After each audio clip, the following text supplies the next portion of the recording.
आइए हम कुछ अर्ज़ व मारूज़ात करने से क़ब्ल अपने आक़ाए नामदार, मदीने के ताजदार, ख़तमुर रुसुल, मौलाए कुल अरवाहुना फ़िदा जनाब मुहम्मदुर रसूलुल्लाह सल्लल्लाहु अलैहि वसल्लम की बारगाह बेकस पनाह में दुरूद शरीफ का नजराना निछावर कर लें। पढ़ी अल्लाहुम्मा सल्लि अला सय्यिदिना व मौलाना मुहम्मद मुबारक वसल्लम।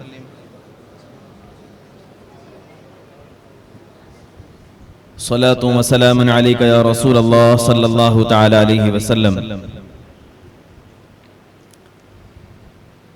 अजीज़ान मुकर्रम, मुझसे जय्यद उलमाए कराम इस महफिल में मौजूद हैं, उसके बावजूद मेरा इस मजलिस में हाजिर होना महज इसलिए है कि यूसुफ के खरीदारों में मेरा भी नाम शामिल हो जाए। जब हजरत यूसुफ अलैहिस्सलाम को खरीदा जा रहा था मिस्र के बाजार में, तो एक बुढ़िया भी वहां पर रुई लेकर के हाजिर हो गई थी। रुई जिसको कॉटन कहते हैं आप। लोगों ने पूछा था कि बुढ़िया, लोग यहां पर अपनी जायदाद, अपना सोना, अपना चांदी, अपनी दौलत लेकर के यूसुफ को खरीदने आए हैं, तो सिर्फ कॉटन लेकर के आई है, इसके बदले में क्या यूसुफ को खरीद पाएगी?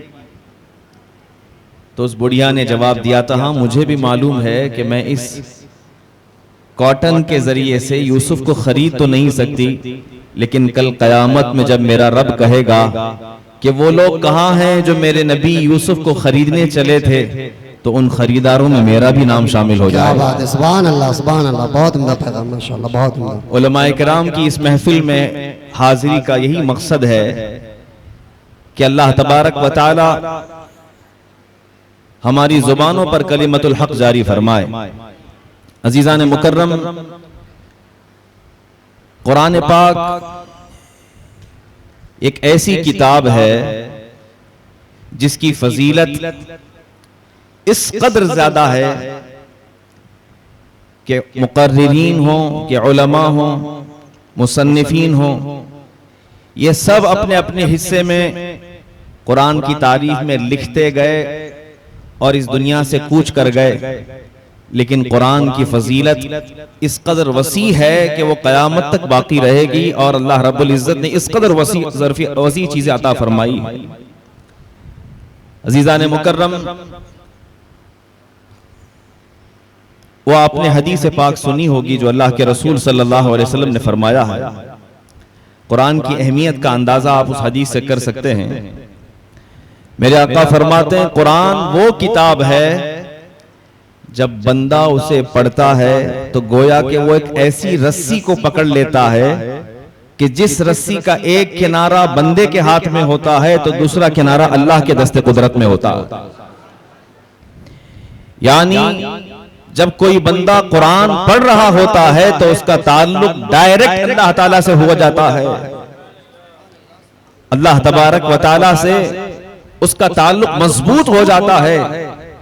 यही वजह है कि आपने देखा होगा कई लोग कुरान सुन करके सिर्फ मुसलमान हो जाते हैं, कुरान की तालीम हासिल करके मुसलमान हो जाते हैं। आज भी पूरी दुनिया के अंदर आप सर्च करके देख लें, सबसे ज्यादा पढ़ी जाने वाली और सुनी जाने वाली कोई किताब है तो वो कुरान मुबारक है। शायद हमें इस बात का अंदाजा नहीं होगा क्योंकि हम इस्लामी माहौल में जिंदगी की सांसें ले रहे हैं, लेकिन यूरोपियन कंट्रीज में और मगरिबी ममालिक के अंदर हालात इस तरह के हैं कि कई ऐसे लोग जो कुरान के मुखालिफ तंजीमों में शामिल हुए, लेकिन जब कुरान को पढ़ना शुरू किया तो कहते हैं कि हमारी ये नफरत मोहब्बत में तब्दील हो गई और हम मुसलमान हो गए। सुभान अल्लाह, सुभान अल्लाह। कई ऐसी एंटी इस्लामिक तंजीमें हैं जो कुरान के खिलाफ काम करती थी, लेकिन धीरे धीरे उसके काम करने वाले कुरान की खूबसूरती को पढ़कर और समझकर वो खुद मुसलमान हो गए। अजीज़ान मुकर्रम, कुरान पाक की फजीलत आप सब जानते हैं। मेरे आका सल्लल्लाहु अलैहि वसल्लम ने उन लोगों को अच्छे इंसान करार दिया है जो कुरान सीखते भी हैं और सिखाते भी हैं। आज गुड ह्यूमन बीइंग बनने की बात होती है ना, अच्छा इंसान कैसे बना जा सकता है, एक परफेक्ट इंसान कैसे बना जा सकता है। अल्लाह के रसूल की जुबान से सुने तो एक अच्छा इंसान इस तरह हो सकता है, या तो वो कुरान पढ़ाए या कुरान किसी से पढ़े। अल्लाह के रसूल फरमाते हैं खैरुकुम मन तअल्लमल कुरान व अल्लमह, तुम में सबसे अच्छे लोग वो हैं, बेहतरीन लोग वो हैं जो कुरान सीखते हैं और सिखाते हैं। और एक हदीस में तो बड़ी प्यारी बात आई है, आप अगर किसी बड़े शख्स के घर पे चले जाएं या किसी आलिम के घर पर चले जाएं और आपने उनके दस्तरखान पर शिरकत की हो तो आपके लिए फख्र की बात होगी कि मैं फुलां मुफ्ती साहब के दस्तरखान पर बैठ करके आया हूं, ये मेरे लिए नसीब की बात है कि मैं उनके साथ खाना खा करके आया हूं। या अगर वो ना भी हो, उनके घर का दस्तरखान है, उसमें अगर आप बैठ करके आ जाएं तो आपके लिए फख्र की बात होती है। मेरे आका सल्लल्लाहु अलैहि वसल्लम फरमाते हैं कुरान दरअसल ये अल्लाह का दस्तरखान है।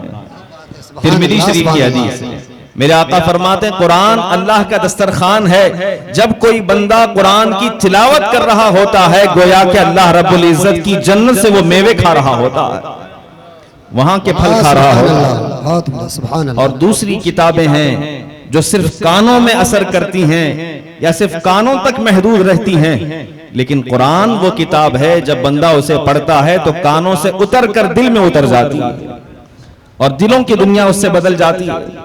अजीजान मुकर्रम, हर दौर में ये कोशिशें की जाती रही कुरान की हक्कानियत और कुरान की सच्चाई को नकारने की और इसकी इज्जत को कम करने की कोशिशें की गईं, लेकिन हर दौर में कुरान वो बुलंद रहा है और हमेशा वो बुलंद रहेगा। उसकी वजह यह है कि कुरान में अल्लाह रब्बुल इज्जत फरमाता है इससे पहले की जो किताबें थी तौरात, ज़बूर, इंजील और दीगर जो सहीफे नाजिल हुई अंबिया किराम अलैहिमुस्सलाम पर, उनकी जिम्मेदारी अल्लाह ने नहीं दी थी बल्कि उम्मत के सुपुर्द किया था। लेकिन जब कुरान नाजिल फरमाया तो मेरे आका फरमाता है अल्लाह रब्बुल इज्जत फरमाता है मैं ही इसकी हिफाजत करूंगा, मैं ही इसकी हिफाजत करूंगा। जाहिर सी बात है जब कुरान अल्लाह की हिफाजत में है तो फिर चाहे पूरा अमेरिका साथ में आ जाए कि पूरी दुनिया साथ में आ जाए, कुरान का एक हर्फ भी इधर से उधर नहीं हो सकता। एक वक्त ऐसा आया था इस्लामिक कंट्री पर, स्पेन पर, तारीख जब आप पढ़ेंगे गरनाता की, एक वक्त ऐसा आया था कि वहां के लोगों से कुरान की मोहब्बत हटा ली गई थी। लोगों को इतना फैशनेबल बना दिया गया था, इतना फैशनेबल बना दिया गया था कि लोग कुरान से दूर भागने लग गए थे, हत्ता कि नमाजों से भी दूर हो गए थे, दीन से दूर हो गए थे। फिर अंग्रेजों ने क्या किया, तारीख में मिलता है चौराहे पर, लाइब्रेरियों में, मस्जिदों के अंदर जो कुरान थे उन सबको लाकर रखा गया और सारे मुसलमानों के सामने बाकायदा फौजियों के नरगे के अंदर 1.5 लाख कुरान मुबारक एक दिन में जलाए गए, 1.5 लाख कुरान मुबारक। और मुसलमान इस कदर उस जमाने में बुज़दिल हो चुके थे स्पेन के, वो सिर्फ घरों पर खड़े होकर, छतों पर खड़े रहकर सिर्फ देख रहे थे, कुछ कर नहीं पाए थे, सिर्फ खड़े रह गए और देखते रहे। और अंग्रेज देखते रहे कि आखिर इसके बाद इनका रद्द अमल क्या होगा, क्या रिएक्शन आएगा। तो क्या देखा, तारीख में मिलता है मुसलमान बुज़दिल हो सकता है लेकिन कभी भी गद्दार नहीं हो सकता, कभी भी अपने दीन से गद्दारी नहीं कर सकता। जैसे ही वो फौजी वहां से हटे, कुरान जो राख बन चुका था, सारे मुसलमान रोते हुए अपने घरों से बाहर निकले और उस राख को उठाकर अपनी आंखों में सुरमे के तौर पर लगाने लग गए। तो उस वक्त के अंग्रेज ने कहा था कि अगर हम 1.5 लाख क्या 1.5 करोड़ भी कुरान जला दें, कुरान की मोहब्बत इनके सीनों में ऐसी ही बाकी रहे। मैं यही तो कहता हूं, अगर तुम कुरान के सहीफों को जो सफ़े के अंदर है, मुसहफ को तुम अगर जला भी दोगे, तुम हमारे सीनों का क्या करोगे जिसमें पूरा कुरान पाक महफूज है। उन 10 साल के बच्चों के सीनों का तुम क्या करोगे कि अल्लाह रब्बुल इज्जत ने उसके सीने में पूरा कुरान अता फरमा दिया। यकीनन कुरान की हिफाजत की जिम्मेदारी अल्लाह रब्बुल इज्जत के जिम्मे करम पर है, वो कयामत तक बाकी रहेगा, कयामत तक बाकी रहेगा। 2-3 बातें मैं आपके सामने गोशगुजार करूं। अजीजान मुकर्रम, कुरान की तालीम को आज सिर्फ एक मदरसे की हद तक हमने रखा है और हम ये समझने लग गए हैं कि सिर्फ जो लोग मदरसे में पढ़ने जाते हैं ये कुरान उनके लिए जरूरी। और दीगर जो लोग स्कूल में पढ़ने जाते हैं उनके लिए जरूरी नहीं है।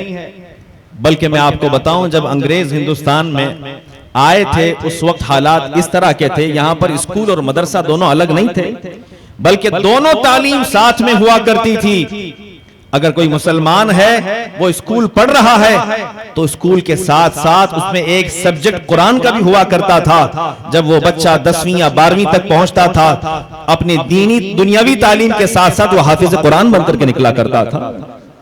आज इस सिस्टम को अगर किसी ने खत्म किया है तो अंग्रेजों ने खत्म किया कि कुरान की तालीम सिर्फ मदरसों के हद तक रख दिया और स्कूल की तालीम को बिल्कुल दुनियावी कर दिया।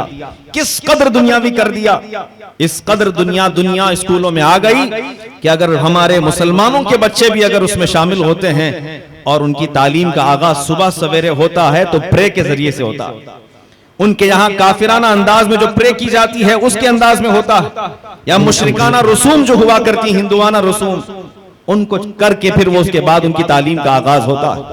डॉक्टर इकबाल ने कहा था, अल्लाह से करे दूर तो तालीम भी फितना, औलाद भी अमलाक भी जागीर भी फितना, ना हक के लिए उठे तो शमशीर भी फितना, अरे शमशीर क्या नारे तकबीर भी फितना। यकीनन वो तालीम किसी काम की नहीं कि जिस तालीम का आगाज शिर्क के जरिए से हो रहा हो, बुत परस्ती के जरिए से हो रहा हो, वो तालीम कभी कामयाब नहीं होगी। स्कूलों में जो पढ़ाया जाता है, आप सोच रहे होंगे कि दुनिया इस कदर तरक्की कर चुकी कि चांद तक पहुंच गई, बड़ी बड़ी चीजें आ गई, आर्टिफिशियल इंटेलिजेंस आ चुका है, दुनिया में तरक्की बहुत ज्यादा हो चुकी। लेकिन जितना हम तरक्की करते जा रहे हैं उतनी ही खराबियां हमारे अंदर आती जा रही। हालांकि खराबी और इल्म ये दोनों मुतजाद चीजें हैं, अपोजिट चीजें हैं। किसी कौम के अंदर अगर इल्म आता है तो सुधार आता है, बिगाड़ नहीं आता। ये क्या बात है कि हम बड़े पढ़े लिखे भी हो रहे हैं पूरी दुनिया के अंदर, कहां चांद तक पहुंच गए, सूरज की शुआओं को उसके जरिए से जो है कैद कर रहे हैं, बड़ी बड़ी चीजें हासिल कर रहे हैं। कितने यूनिवर्स हैं, कितने गैलेक्सीज हैं, खला का इल्म, स्पेस का इल्म, सब कुछ हासिल कर रहे हैं। लेकिन हाल यह है कि हमारी बच्चियां महफूज नहीं हैं, हमारी औरतें महफूज नहीं हैं, हमारे अखलाक महफूज नहीं है। उसकी वजह यह है कि ये सारी तालीम अल्लाह रब्बुल इज्जत के नाम से शुरू नहीं की जाती और गलत तरीके पर की जाती है, जिसकी वजह से यह बर्बादी का सबब बन रही है। मेरे आका सल्लल्लाहु अलैहि वसल्लम को जो सबसे पहले वही नाजिल हुई थी, कौन सी थी? मेरे आका सल्लल्लाहु अलैहि वसल्लम गार हिरा तशरीफ ले जाया करते थे जब आपकी उम्र 40 साल की थी। किताबों में मिलता है जैसे ही आपकी उम्र शरीफ 40 साल की हुई, आपके दिल में तन्हाई की मोहब्बत डाली गई। आप जाते थे गार हिरा में और अल्लाह की इबादत करते थे। वो किस तरह की इबादत थी वो अल्लाह जाने और अल्लाह के रसूल जाने। इबादत किया करते थे। उस दौरान हदीस में मिलता है, हजरत आयशा सिद्दीका रज़ियल्लाहु अन्हा इस हदीस की रावियां हैं, फरमाती हैं कि मेरे आका सल्लल्लाहु अलैहि वसल्लम ने फरमाया कि अचानक मैंने देखा कि एक फरिश्ता आसमान से आया और उसने आकर के मुझसे कहा, इकरा पढ़ो। यह हदीस आप सब ने सुना होगा। कहा कि इकरा पढ़ो। मेरे आका ने फरमाया, मां अना बिकारी, मैं नहीं पढ़ने वाला। फिर मुसाफा किया, मुआनका किया, सीने से लगाया, चिमटाया और कहा कि पढ़ो इकरा। अल्लाह के रसूल ने फरमाया, मां अना बिकारी, मैं नहीं पढ़ने वाला।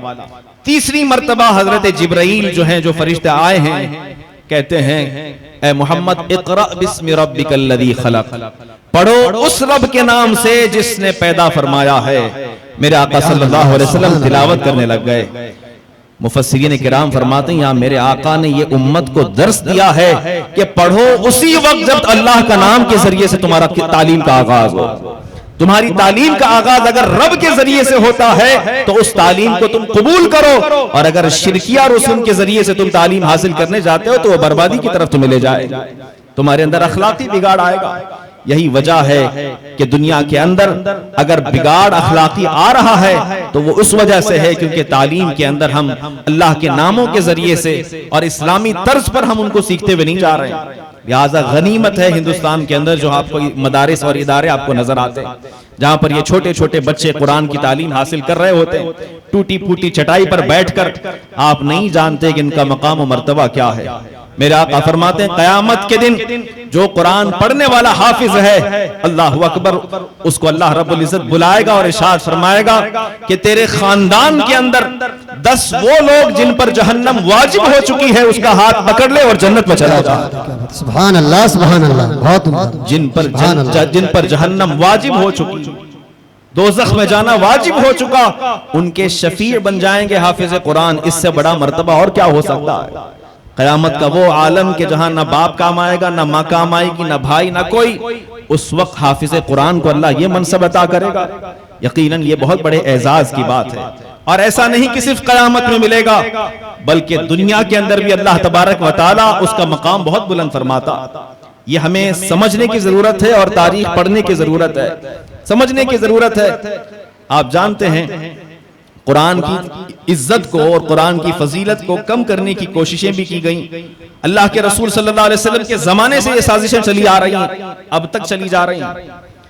मेरे आका सल्लल्लाहु अलैहि वसल्लम ने जब कुरान की तालीम सहाबा को सिखाना शुरू किया तो कई दुश्मन, कई कुफार, कई मुनाफिकीन ऐसे थे जो बारहा आते, कुरान की आयतों को सुनते, सीखते और तोड़ मरोड़ करके जाकर दूसरों के सामने बयान करते थे और कहते थे कि कुरान के अंदर ये गलतियां हैं, ये हैं, या फिर कहते थे कि ये शायरी है, शेर व शायरी है। अल्लाह रब्बुल इज्जत ने उन लोगों को चैलेंज फरमाया। कुरान में कई आयतें आई हैं जिनमें उन कुफार को चैलेंज किया गया। अल्लाह फरमाता कुल इन इज्तमाअतिल इंसु वल जिन्नु अला अन यअतू बिमिथलि हाज़ल कुरान। अल्लाह फरमाता है अगर सारे जिन्नात और इंसान जमा भी हो जाएं कुरान की तरह एक और किताब लाने पर, तो वो नहीं ला सकेंगे, वो नहीं ला सकेंगे, क्योंकि ये कोई दुनियावी किताब नहीं है, बल्कि ये अल्लाह रब्बुल इज्जत का कलाम पाक है।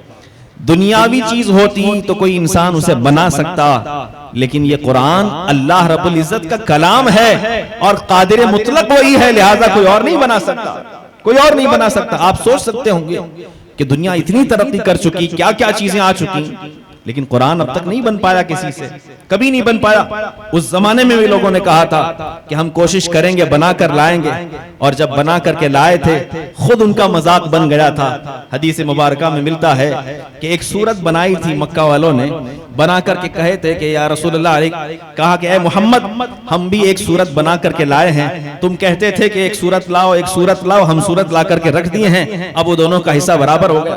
कहा पढ़ के सुनाओ, पढ़ के सुनाओ। तो उन्होंने अल कारिअतु मल कारिअ जो सूरत है उसके अंदाज पर एक सूरत बना करके लाए थे और बोलने लग गए थे अल फील मल फील वमा अदराका मल फील खुर्दुमुहु तवील। फील कहते हैं हाथी को, और अरब में हाथी नहीं पाए जाते हैं। आपने कुरान के अंदर देखा होगा ऐसी अजीब और गरीब बातें बयान की जाती हैं जो इंसान की अक्ल में नहीं आती हैं, और बहुत सारी अजीब बातें होती हैं। लिहाजा उन्होंने भी सोचा कि मक्का वाले, सऊदी अरब वाले हाथी को नहीं देखें तो हम हाथी पर एक सूरत बनाकर लाएंगे, और लिख करके लेके आ गए अल फील मल फील वमा अदराका मल फील खुर्दुमुहु तवील। हाथी तुम क्या जानो हाथी क्या है, उसकी सूंड लंबी होती है, उसकी दुम भद्दी होती है। मेरे आका सल्लल्लाहु अलैहि वसल्लम के सामने जब वो पढ़कर सुनाने लग गए, जो उनके साथ आए थे वही लोग हंसने लग गए। मेरे आका ने फिर फरमाया, मिल गया जवाब, जो इंसान की बनाई हुई चीज है वो कभी भी उस कमाल तक नहीं पहुंच सकती कि जिसको अल्लाह रब्बुल इज्जत ने बनाया हुआ है। बेशक अल्लाह रब्बुल इज्जत ने बनाया हुआ है। ये भी बात हदीसों में मिलती है। एक मर्तबा कुफ्फार मक्का ने ये डिसाइड कर लिया था, क्योंकि कुरान में बार बार चैलेंज आया। एक आयत मैंने पढ़ा, एक और जगह अल्लाह फरमाता है व इन कुंतुम फी रैबिम मिम्मा नज़्ज़लना अला अब्दिना फअतू बिसूरतिन मिन मिथली। एक आयत में फरमाता है अम यक़ूलून इफ्तरा कुल फअतू बिअश्रि सुवरिन मिथली। अल्लाह फरमाता है अगर तुम्हें शक है कि हमारे बंदे मोहम्मद सल्लल्लाहु अलैहि वसल्लम पर जो किताब हमने नाजिल की है इसमें कोई गलत बात है या झूठ है, अगर तुम्हें शक है तो तुम इसकी तरह एक सूरत बना कर लेके आओ। एक आयत में फरमाता है 10 सूरतें बना करके लाओ, ये नहीं ला सके। तो यहाँ इनको एक आइडिया मिला और एक सोच आई, कहा कि ठीक है हम सूरत तो नहीं बनाएंगे, लेकिन हम इसमें गलतियां ढूंढ करके लाएंगे, गलतियां ढूंढ करके लाएंगे और बताएंगे कि कुरान के अंदर गलती है। जाहिर सी बात है जब अल्लाह का कलाम हो तो उसके अंदर गलती का इम्कान नहीं हो सकता, गलती नहीं हो सकती। कहा कि हम गलती ढूंढ करके लाएंगे। अल्लाह के रसूल सल्लल्लाहु अलैहि वसल्लम के चैलेंज को कबूल किया उन लोगों ने और कहा कि हम 1 साल के बाद आएंगे और कुरान के अंदर गलतियां बताएंगे। आप कभी कभार सोचते होंगे कि कुरान तो एक अरबी की किताब है, इसकी तरह बनाना कोई मुश्किल बात नहीं है, क्यों नहीं बन पा रहा है, क्यों नहीं हो पा रहा है? आप जानते हैं, अगर इसको समझना हो तो आप इस तरह से समझिएगा कि जिस हर दौर के अंदर चैलेंजेस अलग अलग मैदानों में हुआ करते हैं। इस दौर के अंदर टेक्नोलॉजी में इंसान बहुत आगे है। अगर कोई इंसान कोई ऐसी चीज बना ले जो हैरत अंगेज हो और उससे बेहतर कोई चीज बना ले तो लोग उसकी ताकत को तस्लीम करने लग जाते हैं कि फलां अमीरजादे ने ऐसा मिसाइल बना दिया जो खुद से उड़ता भी है, वापस भी आ जाता है।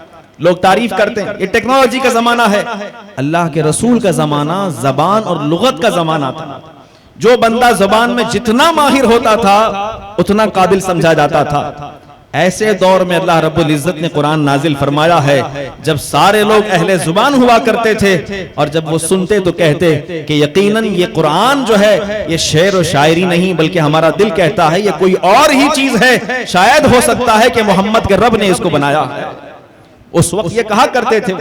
आप जानते हैं, मैं उनका वाकया जिक्र कर रहा था। मक्का वाले जमा हुए, कहा कि हम गलतियां ढूंढेंगे कुरान के अंदर, और एक बूढ़े के पास गए। एक ऐसा बूढ़ा शख्स था जिसकी आदत थी कि वो शहर के अंदर नहीं रहता था बल्कि जंगल में जाकर के रहा करता था अपनी जबान की हिफाजत के लिए। उस जमाने में ऐसे लोग रहा करते थे कि अपनी लैंग्वेज की हिफाजत के लिए शहरों से बाहर जाते। क्यों? क्योंकि शहर के अंदर जब आप होते हैं, अलग अलग सिटी से लोग आते हैं, अलग अलग मुल्कों से आते हैं, तो जबान खराब होने के चांसेस ज्यादा होते हैं। आप मुंबई की लैंग्वेज ले लीजिए, यहाँ की जो उर्दू है इसके अंदर मराठी भी मिक्स मिलेगी, इसके अंदर यूपी की भाषा भी मिक्स मिलेगी, इसके अंदर और भी कुछ राजस्थानी भाषा भी मिक्स मिलेगी। तो जब कोई बड़ी सिटी के अंदर रहता है उसकी जबान के अंदर खलत मलत हो जाता है। लिहाजा उस जमाने में कुछ ऐसे बड़े लोग थे जो अपनी लैंग्वेज की हिफाजत के लिए जंगलों में जाकर रहा करते थे। तो मक्का वाले पकड़ लिए उस बूढ़े को, कहा कि हम मालूम करते हैं और उसको पूछते हैं कुरान की आयतें बता करके, वो जरूर कुछ ना कुछ गलती निकालेगा। वो सबसे बड़ा अहले लुगत है, बहुत जबान वाला है, बहुत जानता है। उसे बुलाया, पढ़ा करके सुनाया। उसने कहा इसके अंदर कोई गलती नजर नहीं आती। उसको खूब नजराने दिए, खूब पैसे दिए और कहा कि किसी भी तरीके से तुम गलती ढूंढ करके लाओ, क्योंकि मोहम्मद सल्लल्लाहु अलैहि वसल्लम का चैलेंज है। आखिरकार उस बूढ़े ने बहुत गौर किया। गौर करने के बाद कुरान के अंदर 3 गलतियां ढूंढ करके लाया। 3 गलतियां उसे मिल गईं, 3 गलतियां ढूंढ करके लाया और बड़ी खुशी के साथ पूरे मक्का के अंदर ऐलान होने लग गया कि अब मोहम्मद का जवाब हमारे पास आ गया है। उनके कुरान के अंदर हमने गलती को ढूंढ लिया, कुरान के अंदर गलती हमें मिल गई है। लिहाजा एक बाकायदा प्रोग्राम रखा जाए और सबके सामने हम बताएंगे कुरान के अंदर भी गलतियां। जानते हैं वो गलतियां जो कह रहा था वो क्या है? कुरान में एक लफ्ज आया है अतत्तखिदुनी हुजुवा। हुजुवा का माना होता है आसानी के और मजाक के। वो बूढ़ा जो शख्स है वो कहता है कि ये जो हुजुवा लफ्ज है ये पुराना हो गया है, ओल्ड फैशन है। आज की डेट के एतबार से इसको इस्तिहजा बोलना चाहिए। लिहाजा ये गलती हो गई। एक गलती है उसके एतबार से। एक जगह कुरान में आया है लशैउन उजाब, यानी कोई अगर वियर्ड चीज हो, अजीब और गरीब चीज हो तो उसको उजाब कहा जाता है। इसने कहा कि ये उजाब पुराना लफ्ज है, नए जमाने में इसको अजीब बोला करते हैं, लिहाजा ये भी एक गलती।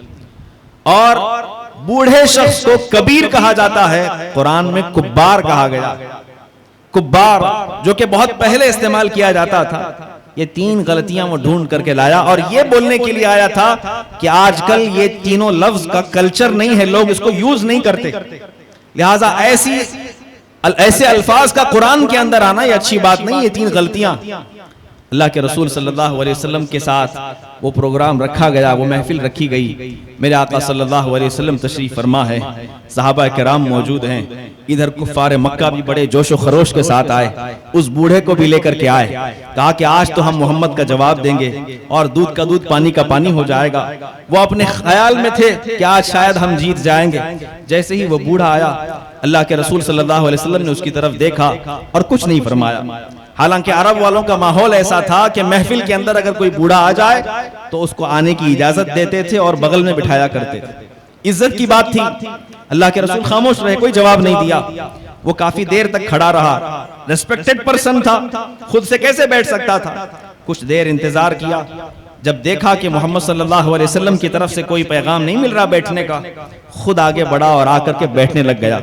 जैसे ही बैठने वाला था, मेरे आका ने फरमाया यहाँ नहीं, यहाँ उठ करके बैठो। अब बूढ़ा है 70-80 साल का, बैठने उठने में तकलीफ तो होती, बैठ ही रहा था कि उठा दिया गया।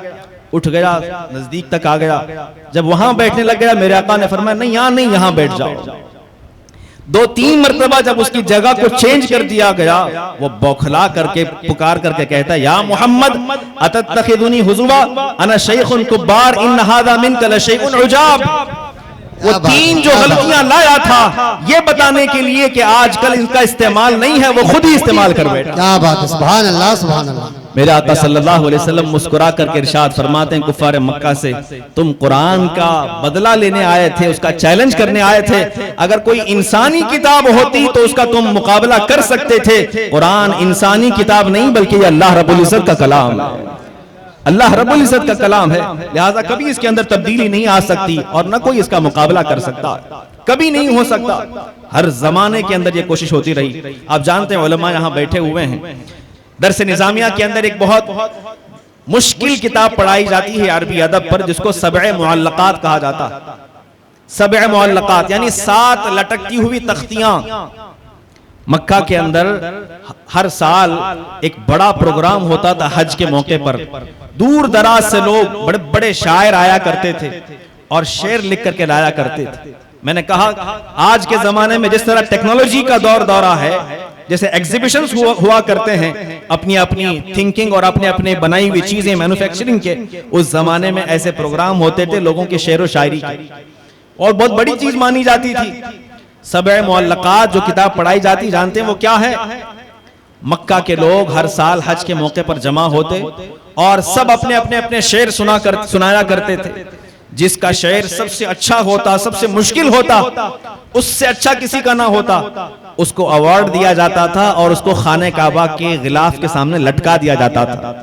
पूरे 1 साल तक वो तख्ती लटकती रहती थी और वो शायर बड़ा खुश होता था कि सारे अरब के अंदर मेरा शेर सबसे ज्यादा पसंद किया गया। बड़े बड़े शायर उसको पसंद करते थे। ऐसे 7 लोगों की जो तख्तियां हैं वही हमको आलिम कोर्स में पढ़ाई जाती हैं, सबअ मुअल्लकात। सहाबा कराम एक दिन अल्लाह के रसूल की बारगाह में हाजिर हुए, कहा या रसूल अल्लाह, सब अपनी अपनी तरफ से कुछ ना कुछ लिख करके लगाते हैं, आप भी कुछ लेकर के चलिए, आप भी कुछ लगा दीजिए। मेरे आका सल्लल्लाहु अलैहि वसल्लम उठे और जानते हो सबअ मुअल्लकात जो मामला था, जो प्रोग्राम होता था, वहां पर अल्लाह के रसूल ने क्या लिखकर लगाया? मेरे आका सल्लल्लाहु अलैहि वसल्लम ने कुरान की सबसे छोटी सूरत इन्ना आतैना कल कौसर लिख करके लगवा दिया। सुभान अल्लाह सुभान अल्लाह सुभान अल्लाह। क्योंकि मेरे आका जानते थे कि अरे कुरान की सूरे बकरा क्या, ये सूरे कौसर का मुकाबला नहीं कर सकते। इन्ना आतेना कल कौसर लगा दिया। और जानते हैं उसके बाद क्या हुआ? वो तख्ती जैसे ही लटकी, पूरे अरब वाले हज के मौके पर जमा होते थे, वो देखते रह गए, हैरान रह गए कि ये क्या चीज है, ना ये नज्म में आता है ना नस्र में आता है। हम अगर नज्म के तौर पर देखें तो रदीफ व काफिया के एतबार से देखेंगे, नस्र के एतबार से देखेंगे तो औजान नहीं होंगे। लेकिन क्या बात है, कुरान की ये आयतें इस तरह की हैं, ना नज्म में आती है ना नस्र में आती हैं। उनकी अक्लें हैरान रह गई। उनमें एक बहुत बड़ा उनका आलिम था, बड़ा शायर था। जब उसने देखा ये पूरी सूरत, इन्ना आतैना कल कौसर फसल्ली लिरब्बिका वनहर इन्ना शानिअका हुवल अबतर, उसने अपनी तरफ से एक और जुमला आगे बढ़ा दिया कि मा हाज़ा कलामुल बशर। कहा कि ए लोगो, इस कलाम का कोई मुकाबला नहीं कर सकते, क्योंकि ये किसी इंसान का कलाम हो ही नहीं सकता। सुभान अल्लाह, नारे तकबीर, नारे रिसालत, अज़मते कुरान, अज़मते कुरान, अज़मते इस्लाम, हजरत अल्लामा अशरफ साहब क़िबला मिसबाही, नारे रिसालत। बहुत उम्दा, सुभान अल्लाह सुभान अल्लाह, बहुत उम्दा। अज़ीज़ान मुकर्रम, कुरान के मुताल्लिक़ हर दौर में ये साजिशें की गई हैं। नबी पाक सल्लल्लाहु अलैहि वसल्लम के जमाने से लेकर, ये 1400 साल पुरानी बात मैं आपके सामने बता रहा हूं। मुफस्सिरीन फरमाते हैं वो आखिरी सूरत थी इन्ना आतैना कल कौसर। वो इतना प्यारा कलाम था कि उसके बाद अरब वालों ने कलाम को लटकाना ही बंद कर दिया। अब कयामत तक कोई नहीं लटकाएगा, क्योंकि उससे बेहतर कलाम किसी का आ ही नहीं सकता। इन्ना आतैना कल कौसर फसल्ली लिरब्बिका वनहर इन्न शानिअका हुवल अबतर मा हादा कलामुल बशर। ये किसी इंसान का कलाम हो ही नहीं सकता। उसके बाद वो तख्तियां लटकनी बंद हो गईं और लोगों को यकीन हो गया हम हर चीज का मुकाबला कर सकते हैं, लेकिन अल्लाह की कुदरत का मुकाबला नहीं कर सकते, अल्लाह के कलाम का मुकाबला नहीं कर सकते। अजीज़ान मुकर्रम, वो दौर था और आज का दौर है। आज के दौर के अंदर भी आप क्या समझते हैं? कुरान की बेहुरमती करने के लिए बड़ी बड़ी मुखालिफ तंजीमें सरगर्म नहीं है। कई ऐसे लोग नहीं हैं जिनको बाकायदा गवर्नमेंट से फंडिंग दी जाती है और ये कहा जाता है कि कुरान की तालीम को कम कर दिया जाए, कुरान की मोहब्बत सीनों से खत्म कर दी जाए। वो ऐसे सोशल मीडिया पर ऐसे वीडियोस बनाते हैं, ऐसे आर्टिकल्स लिखते हैं जिसके जरिए से हमारे नौजवानों के दिल में कुरान से बेरगबती पैदा होती है। लोग ये कहने लग जाते हैं ये पुरानी किताब है, इसको पढ़ने की जरूरत क्या है। आप याद रखो, आप शायद खत्म हो जाएं, आप शायद मिट जाएं, आपकी आइडियोलॉजी मिट जाएगी, लेकिन कुरान तो 1400 साल पहले से बाकी है, वो हमेशा बाकी रहेगा। इसलिए बाकी रहेगा क्योंकि उसको मिटाना किसी के बस की बात नहीं, उसकी हिफाजत की जिम्मेदारी अल्लाह ने अपने जिम्मे करम पर ली। अल्लाह खुद फरमाता है मैं इसकी हिफाजत फरमाऊंगा।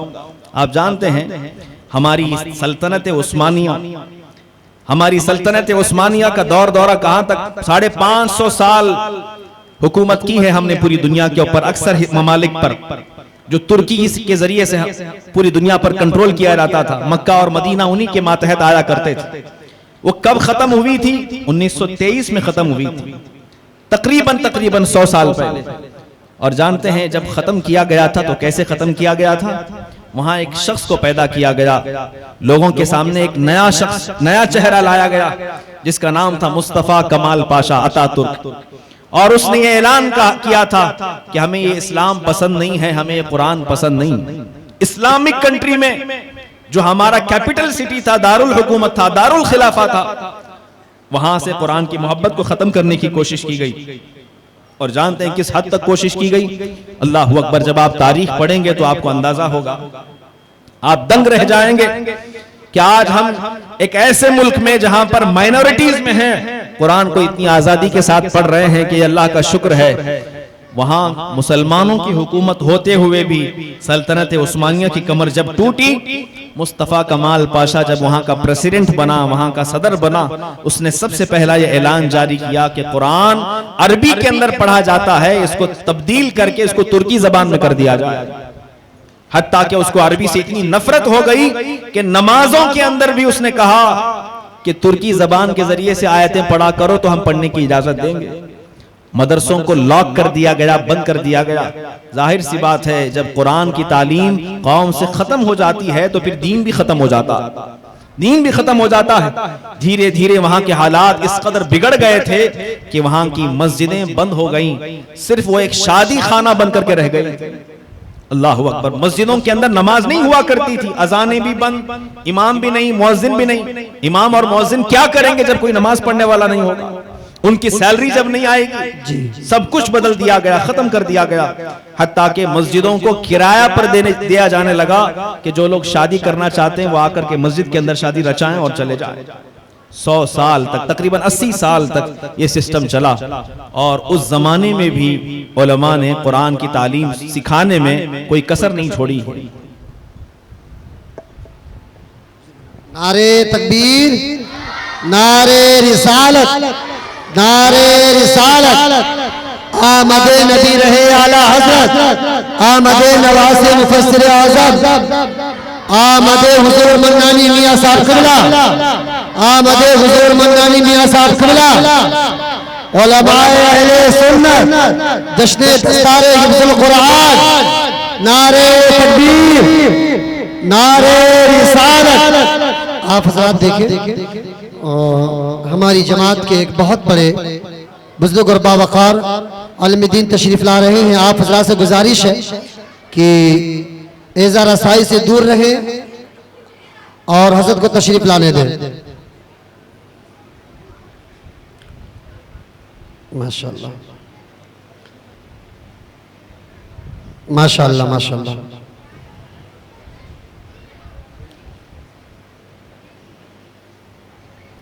तशरीफ रखें, आप हज़रात तशरीफ रखें। माशाअल्लाह। आप देख रहे हैं कि नबी रहे आला हजरत नवासे हुज़ुर मुफ्ती आज़म हिंद शहजादे हुज़ुर मुफस्सिर आज़म हजरत अल्लामा मुफ्ती अलहाज मोहम्मद मन्नान रजा खान साहब क़िबला मद्दज़िल्लुन नूरानी हुज़ुर मन्नानी मियाँ अतालल्लाहु उमरहु तशरीफ़ ला चुके हैं। और हजरत अल्लामा सैयद महफूज़ुर रहमान साहब क़िबला कादरी महफूज रजा साहब क़िबला कादरी और हसनी वो भी घाट कोपर की सरजमीन से तशरीफ ला चुके हैं माशाअल्लाह। और दीगर उलमाए किराम मशवरा इज़ाम भी तशरीफ ला रहे हैं। आप हज़रात तशरीफ रखें। अभी इंशाअल्लाह अल अज़ीज़ कुछ ही देर में मुफक्किर मिल्लत हजरत अल्लामा मौलाना मोहम्मद अशरफ साहब क़िबला दामत अलैना के खिताब नायाब के बाद हजरत अल्लामा अलहाज मुफ्ती मोहम्मद मन्नान रजा साहब क़िबला हुज़ूर मन्नानी मियाँ साहब क़िबला के ज़बाने फैज़ान तर्जमान से इंशाअल्लाह अल अज़ीज़ नसीहत आमोज़ कलमात हम समाप्त करेंगे। दुरूद मुबारक पढ़ें। अल्लाहुम्मा सल्लि अला सय्यिदिना व मौलाना मुहम्मद व बारिक व सल्लिम। सलातु व सलामुन अलैका या रसूलल्लाह सल्लल्लाहु अलैहि वसल्लम। अज़ीज़ान मुकर्रम, कुरान की अहमियत और कुरान के मुताल्लिक जो साजिशें रची गई तारीख में, उस पर कुछ नजर डाल रहा था और कुछ चीजें आपके सामने रख रहा था। तुर्की का वो हिस्सा जो हमारा कैपिटल सिटी कहलाता था, दारुल खिलाफा कहलाता था, वहां के हालात इस तरह के होने लग गए थे कि लोगों को कुरान से नफरत होने लग गई थी। उनके दिलों से कुरान की मोहब्बत को खत्म किया जाने लग गया था। हत्ता कि एक दौर ऐसा आ गया कि सारे मदरसे बंद कर दिए गए। ना कोई सिखाने वाला मौजूद है, ना कोई सीखने वाला मौजूद है। हत्ता कि उनके पार्लियामेंट के अंदर अल्लाह रब्बुल इज्जत के नाम पर हल्फ लेने पर पाबंदी लगा दी गई थी कि जब बंदा एमएलए बनता है, एमपी बनता है, तो उस वक्त हल्फ लेता है। हल्फ लेते वक्त में अल्लाह के नाम लेकर के हल्फ लिया जाता था, उसको हटा करके इज्जत और शरफ का नाम रख दिया गया। और यह कहा जाने लग गया कि हम किसी एक ऐसी किताब को नहीं मानते जिसमें जैतून और इंजीर के बारे में बातें आई। मुस्तफा कमाल पाशा की यह मशहूर बात है, उसने कहा था मैं किसी ऐसी किताब को फॉलो नहीं करता जिसके अंदर जैतून और इंजीर के बारे में बात आई। उसका इशारा कुरान की तरफ था, क्योंकि कुरान में सूरह 3 नाजिल हुई है, वत्तीन वज़्ज़ैतून। इंजीर और जैतून के बारे में कहकर के वो कुरान की बेहुरमती करना चाहता था। हत्ता के तुर्की के लोग धीरे धीरे कुरान से दूर हो गए। कुरान से दूर तो हो गए, लेकिन याद रखें कुरान कभी मिट नहीं सकता, वो हमेशा बाकी रहेगा, उसकी इज्जत हमेशा बाकी रहेगी। मुस्तफा कमाल पाशा के मुतालिक मिलता है कि उसने सल्तनत उस्मानिया की कमर तो तोड़ी थी, हालात बिगड़ तो गए थे, लेकिन जब उसकी मौत का वक्त करीब आया, उसको ऐसी बीमारी ने आ लिया था कि उसको समंदर के किनारे जिस घर में रखा गया था, वहां से कई मीटर दूर तक उसके चीखने की आवाजें रात को आया करती थी। ला इलाज बीमारी के अंदर मुब्तला हो चुका था। लोग उसकी आवाज और उसके कराहने की आह सुन करके डर जाया करते थे। ऐसी बीमारी के अंदर वो मुब्तला हो चुका था। और जानते हैं उसका इलाज कहां था? तारीख में मिलता है डॉक्टर जब उसके पास आए तो उस बीमारी का इलाज ये बताए कि तेरी बीमारी का इलाज वो एक जैतून के तेल के जरिए से होगा, जैतून के तेल के जरिए से होगा। अल्लाह अकबर। जिस कुरान की बेहुरमती वो करता रहा और ये कहता रहा कि मैं उस कुरान को नहीं मानता जिसमें जैतून और इंजीर के बारे में बात आई है। अल्लाह रब्बुल इज्जत ने उसे ऐसा मोहताज कर दिया कि जिस बीमारी में मुब्तला था उसकी शिफा अल्लाह ने जैतून के तेल में रखी।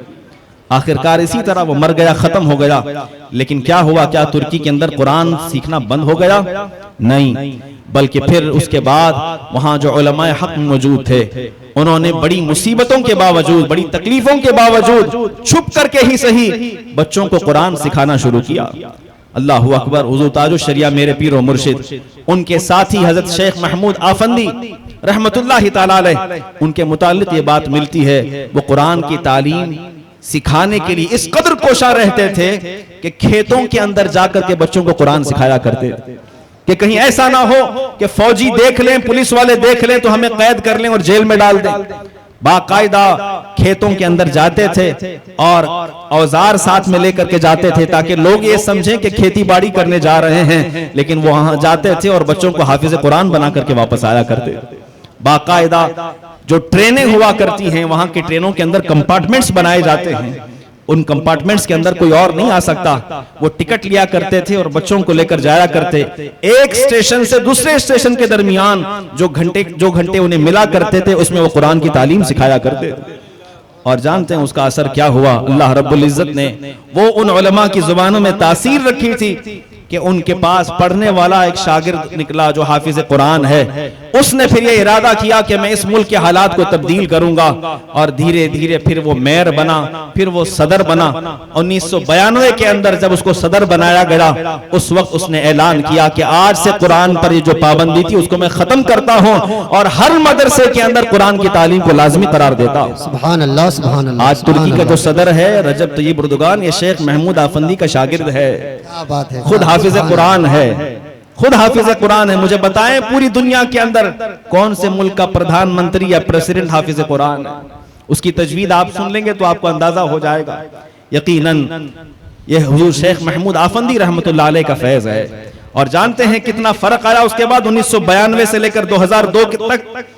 सिर्फ 1992 से लेकर 2002 तक 10 साल के अंदर जितनी मस्जिदें लॉक कर दी गई थी उनको दोबारा खोला गया और वहां पर बाकायदा नमाज अदा की जाने लगी।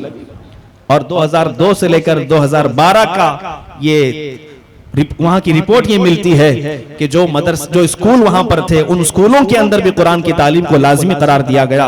और 2022 की रिपोर्ट अगर आप पढ़ लें तो आपको पता चलेगा कि इस वक्त पूरी दुनिया के अंदर 18 लाख से भी ज्यादा कुरान याद करने वाले बच्चे तुर्की के अंदर मौजूद है, कुरान मौजूद है।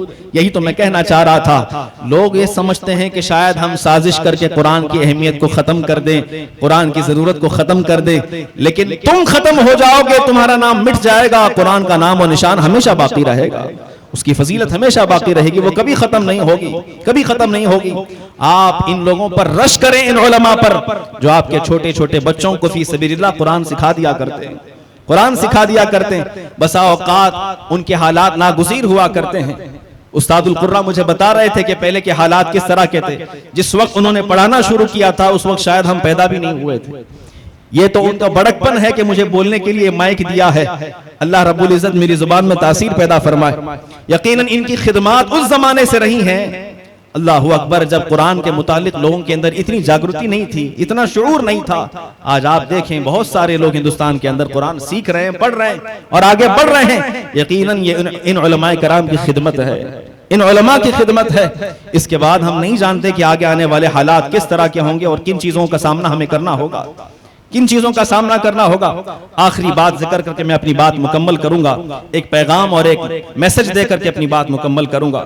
कुरान की तालीम को कभी छोटा ना समझें, कुरान पढ़ने और पढ़ाने को कभी हल्का ना समझें। कुरान वो किताब है जब अल्लाह रब्बुल इज्जत इसके जरिए से इज्जत अता करता है तो फिर वक्त का इमाम बना देता।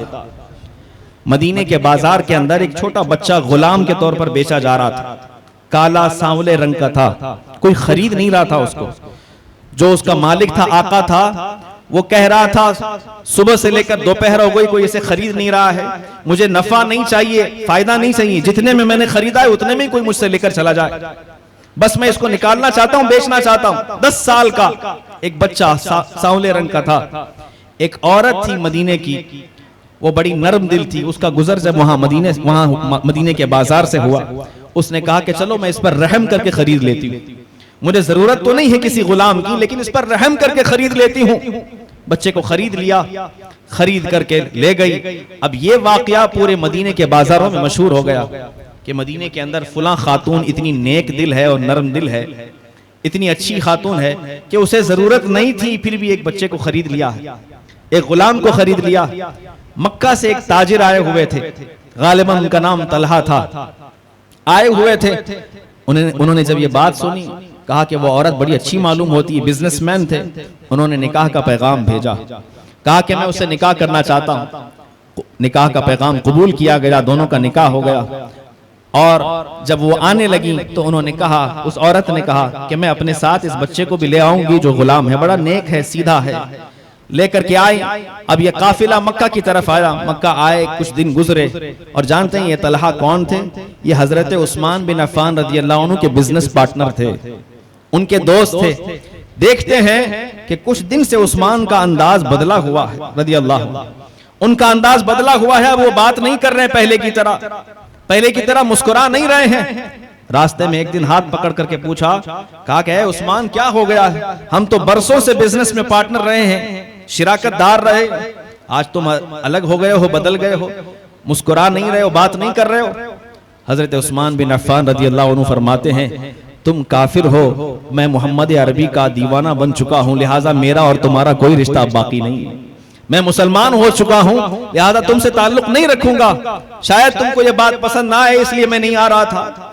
तलहा कहते हैं, ऐसी भी क्या बात है, हमने तुम्हें हर जगह पर देखा है कि तुमने सच्चे इंसानों के साथ वक्त गुजारा है।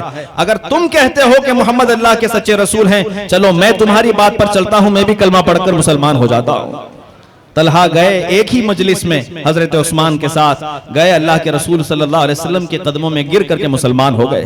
यकीनन मेरे आका की वो शान है। हजरत अली फरमाते हैं, मन रआहु फक़द हाबा व मन खालतहु फक़द अहब्बा। मेरे आका की शान इस तरह की थी, दूर से जब कोई देखता तो डर जाया करता था, नजदीक आता तो मोहब्बत करने लग जाता था। तलहा मुसलमान हो गए, घर आए।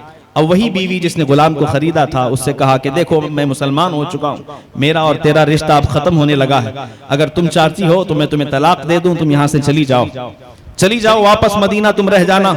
उसने कहा, उस खातून ने कहा, आपने मुझसे निकाह का जो पैगाम भेजा था वो मेरी खूबसूरती की वजह से नहीं बल्कि मेरी नेक दिली की वजह से पैगाम निकाह भेजा था। इससे मुझे समझ में आता है कि आप सच्चे दिल के इंसान हैं, अच्छे इंसान हैं, और अगर आप किसी नबी का कलमा पढ़ते हैं तो यकीनन आपसे ज्यादा सच्चे वो होंगे, लिहाजा मुझे भी कलमा पढ़ाकर मुसलमान बना लीजिए। सुभान अल्लाह, सुभान अल्लाह। अब ये दोनों मुसलमान हो गए। रह गई उस बच्चे की बात जो गुलाम बन करके आया था। अल्लाह अकबर। कहा कि अब तुम कहां जाओगे? इस्लाम तो गुलामी से आजादी की बात करता है, हम तुम्हें आजाद करते हैं, तुम जहां जाना चाहते हो जाओ। उस बच्चे ने कहा कि यकीनन मैंने आप दोनों से अच्छा इंसान किसी को भी नहीं देखा है, मुझे अपना मुंह बोला बेटा बना करके रख ले, आपकी खिदमत करता रहूंगा, मुंह बोला बेटा बना करके रख ले, खिदमत करता रहूंगा। कहा फिर इस्लाम का क्या? कहा कि मैं भी इस्लाम कबूल करता हूं, ले चले मोहम्मद अरबी की बारगाह में, कलमा पढ़कर मुसलमान हो जाऊंगा। अब ये खानदान जो छोटा सा है ये मुसलमान हो गया।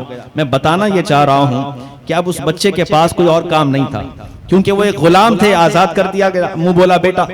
अल्लाह के रसूल सल्लल्लाहु अलैहि वसल्लम की बारगाह में वो बच्चा आया करता था और हुजूर सल्लल्लाहु अलैहि वसल्लम की बारगाह में बैठकर कुरान की आयतों को सीखा करता था, कुरान की आयतें सीखा करता। अल्लाह के रसूल सल्लल्लाहु अलैहि वसल्लम जब भी कोई आयत बयान फरमाते तो जो सहाबा उसे याद करते थे उनमें से वो बच्चा भी था। रिवायत में मिलता है धीरे धीरे चंद सालों के बाद उस बच्चे का आलम यह हो गया कि वो सहाबा के अंदर सबसे ज्यादा आयतों को याद करने वाला वही बच्चा हो गया।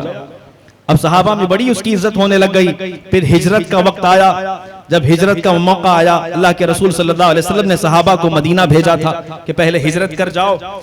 जब मुहाजिरीन गए मक्का से मदीना, नमाज पढ़ाने की बारी आई, अल्लाह अकबर, उस वक्त हजरत उमर फारूक रजी अल्लाह अन्हु मौजूद हैं मदीने में। आपसे पूछा गया कि इस वक्त इमाम किसको बनाया जाए? आपने कहा उसी बच्चे को लेकर के आओ जो हुजूर की बारगाह में बैठकर कुरान सीखा करता था। सबसे बेहतरीन कुरान वो पढ़ता है, उसकी आवाज अच्छी है, लिहाजा आज वो हमारा इमाम बनेगा। कुरान ऐसी इज्जत देता है, ऐसी अजमत देता है, एक गुलाम को भी सहाबा का इमाम बना देता। मदीने के लोग जो मुनाफिकीन थे, जो यहूदी थे, वो हैरान रह गए देखकर कि चंद ही साल पहले की बात है, इस बच्चे को कोई खरीदने नहीं चला था, आज बात यह है कि ये मुसलमानों का इमाम बना हुआ है। जब तक बिके न थे तो कोई पूछता न था, या रसूलल्लाह तुमने खरीद कर हमें अनमोल कर दिया। यकीनन रसूल पाक सल्लल्लाहु अलैहि वसल्लम की बारगाह से वाबस्ता हो जाओ तो फिर सारी दुनिया तुम्हारे कदमों में आ जाती है। बात यहीं खत्म नहीं हुई। वो सहाबी इस कदर बेहतरीन कुरान पढ़ते, वही गुलाम इस कदर बेहतरीन कुरान पढ़ते। अल्लाह के रसूल सल्लल्लाहु अलैहि वसल्लम के मुतालिक ये हदीस मिलती है कि एक दिन हजरत आयशा को बुलाया किसी बात के लिए अपने हुजरे के अंदर, कहा आयशा इधर आओ। हजरत आयशा को आने में थोड़ी सी ताखीर हो गई। पूछा क्यों ताखीर हुई? हजरत आयशा अर्ज करती हैं, या रसूलल्लाह अलैहिस्सलाम, मैं आपके हुजरे में आ ही रही थी बगल वाले हुजरे से, लेकिन मैंने देखा कि मस्जिद नबवी के अंदर बैठकर एक हाफिज कुरान बेहतरीन कुरान की तिलावत कर रहा है, मैं सुनने के लिए रुक गई थी। अल्लाह के रसूल फरमाते, तुम्हें उसकी आवाज अच्छी लगी, लिहाजा चलो मैं भी चलकर देखता हूं वो कौन है।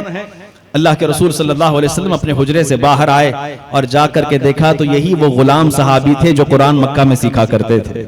इस कदर बेहतरीन कुरान पढ़ रहे थे। हुजूर उनके पीछे खड़े रहे, कुरान सुनते रहे। हदीस के अल्फाज हैं, मेरे आका सल्लल्लाहु अलैहि वसल्लम ने कुछ देर के बाद उठाया और कहा, सालिम, उनका नाम सालिम था, कहा कि ऐ सालिम, मुझे फख्र है कि अल्लाह ने तुम्हें मेरी उम्मत में पैदा फरमाया है। हम फख्र करते हैं कि हम उनकी उम्मत में पैदा हुए हैं। अगर नबी हम पर फख्र करें कि तुम मेरी उम्मत में पैदा हुए, उनकी इज्जत की बात क्या होगी, उनका मकाम कितना बुलंद होगा। यही तो मैं कहता हूं, कुरान वो कलाम है, जब किसी को इज्जत देता है तो अल्लाह रब्बुल इज्जत वो मकाम उसे अता फरमा देता है, वो इज्जत अता फरमाता है। लिहाजा आज हमें कुरान की तालीम की अहमियत को समझने की जरूरत है और जो उलमा इसके लिए कोशा हैं उनका साथ देने की जरूरत है। और बस यही कहते रहें कि हम कुरान पढ़ाने वालों के साथ हैं, कुरान पढ़ने वालों के भी साथ हैं, और दुआ भी ये करें कि अल्लाह रब्बुल इज्जत क़यामत में हमें कुरान हमारे लिए शफी बना दे, कुरान के जरिए से हमें नजात अता फरमाए। अल्लाह ताला से दुआ है, अल्लाह में कहने सुनने से ज्यादा अमल करने की तौफीक रफीक अता फरमाए। हम तमाम को ईमान और सुन्नियत और मसलक आला हजरत पर कायम व दायम रखे, उसी पर हम सब का खात्मा बिल खैर फरमाए। व आखिरु दअवाना अनिल हम्दुलिल्लाहि रब्बिल आलमीन व अस्तगफिरुल्लाह रब्बी मिन कुल्लि ज़ंबिन व अतूबु इलैहि व मा अलैना इल्लल बलागुल मुबीन। अस्सलामु अलैकुम व रहमतुल्लाहि व बरकातुहू।